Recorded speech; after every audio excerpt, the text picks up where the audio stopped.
금리가 생각보다 너무 빨리 올라가고 있습니다. 신용융자 금리가 10%, P2 개미들이 빨간불을 아마 보고 있습니다.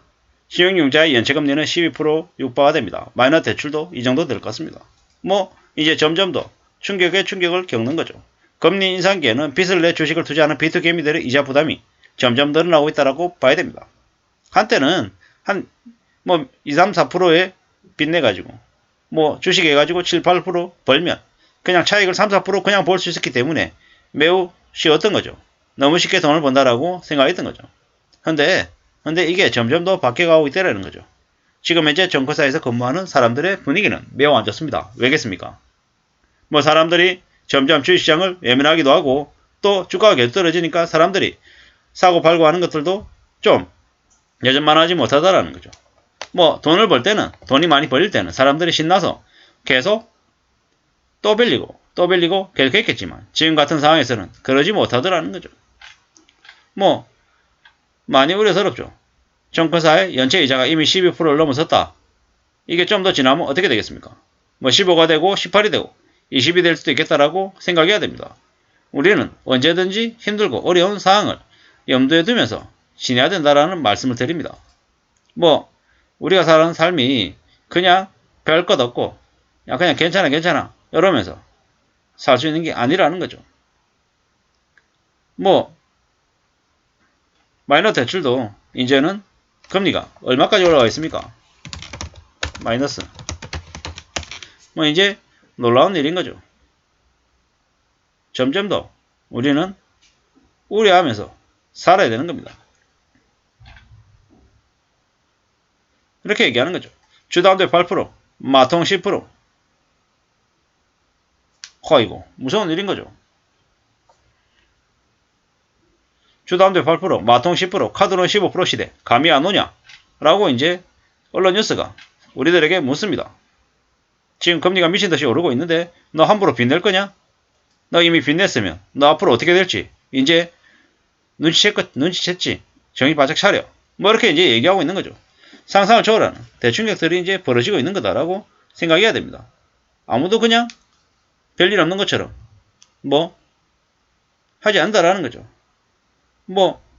무슨 일이죠. 너무 겁납니다. 너무.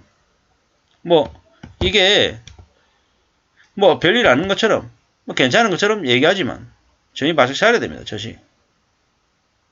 지금은 상상을 초월하는 대충격들이 벌어지고 있는 겁니다.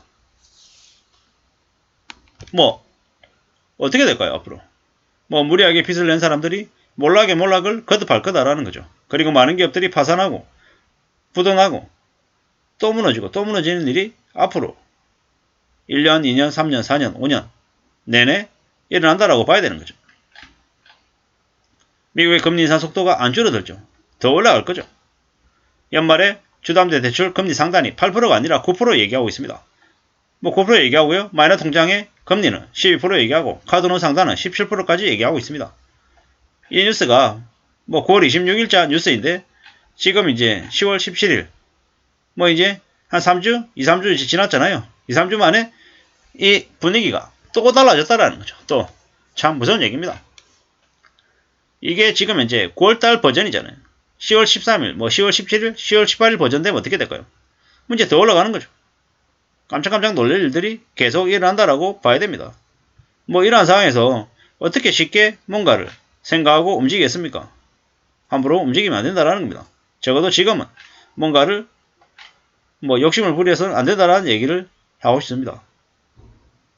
주담대 8%, 3억짜리를 만기 30년 원리금 균등 상환하면 매월 200만원 내야 된답니다. 불과 1년 전에 연금리 상단이 4%였을 때 월 상환액이 120만원, 지금은 200이라는 거죠. 이게 내년 되면 250이 되고 300이 될 수도 있음을 잊지 말아야 될 것 같습니다. 많이 우려스러운 얘기입니다. 이러한 상황에서 어떻게 살아야겠습니까? 정신 바짝 차리고 최대한 빚을 줄여나가면서 사는 거 말고는 답이 없다는 말씀을 드립니다. 빚이 얼마나 무서운지 정신 바짝 차리고 살아야 되는 거죠. 빚. 이미 지금 현재 빚의 늪에 빠진 사람들이 너무 많다라는 거죠. 참 무서운 일입니다.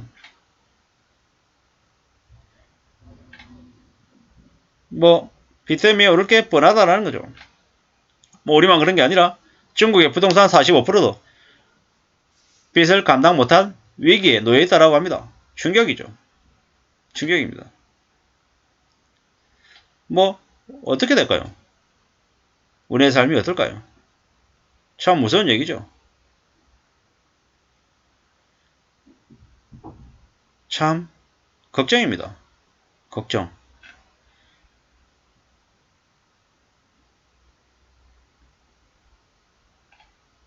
이래저래 많은 우려들이 이제 벌어지고 있습니다. 빅탭 두 번 했더니 가계빚이 7조가량 늘었답니다. 1인당 연 33만원의 부담이 늘었다는데 뭐 저게 끝이겠냐고요. 끝이 아니라는 게 문제입니다. 뭐 빚더미에 놓여있는 38만 가구는 집을 팔아도 빚을 못 갚는다라고 얘기하고 있고요.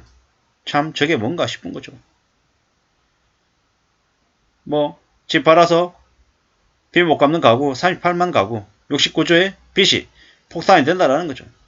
그리고 지금 현재 금리가 무서워가지고 빚을 갚았다는 이야기도 있고요. 뛰는 금리 때문에 빚으로 버틴 취약증이 벼랑 끝에 놓여있다라는 이야기도 나오고 있습니다. 뭐 결국에는 빚이 많은 사람들의 생활을 집어삼키고 있다라고 보는 게 맞겠다라는 거죠. 뭐 많이 살벌하죠. 많이 우려스럽습니다. 앞으로 얼마나 큰 일들이 얼마나 충격적인 상황들이 벌어질까 생각해야 되는 거죠. 아무도 믿어서는 안 되겠습니다. 뭐 빚을 탕감해준다라는 그런 개소리는 절대로 믿어서는 안 됩니다. 그런 일 안 벌어집니다. 일어나지 않는다라는 거죠. 뛰는 금리 때문에 빚으로 버틴 취약층들이 벼랑 끝에 내몰려 있다 라고 얘기하는데요. 뭐 대출금리 8% 시대가 아니라 9% 시대의 얘기가 나오고 있죠. 9% 감당이 안 될 거라는 거죠. 많이 어렵다라는 거. 많이 충격적인 일들이 심해진다라는 거. 정신 바짝 차리고 살아야겠습니다. 뭐 우리가 잘 알고 있다시피 리만 사태 때 당하지 않았던 사람들은 함부로 나의 말 안 듣고 스스로 판단했던 덕분에 그들은 살아남았습니다. 그리고 모르면 움직이지 말아야 됩니다. 내가 뭐 어떤 상황에 놓여 있는지 모르는데 움직인다. 함부로 결정한다라고 하는 건 결국에는 스스로 벼랑 끝으로 걸어가는 거하고 똑같다라는 거죠. 알지 못한다. 모른다. 그러면 움직이지 않고 찬찬히 주변을 둘러보고 관찰하는 게 필요하겠다는 말씀을 드립니다. 그래야지만이 삶을 지킬 수 있습니다. 삶을 지킨다라는 게 참 절대로 쉬운 일이 아니죠. 정신 바짝 차리고 하루하루 감사하면서 엎드려서 지내야 된다라는 말씀을 드립니다. 그래야지만이 우리의 삶을 헤쳐나가지 않겠습니까? 지켜나가지 않겠습니까? 아무쪼록 지금보다 좀 더 나은 삶을 살기 위해서는 더욱더 땀 흘리고 더 고생을 서슴없이 해야 될 것 같습니다.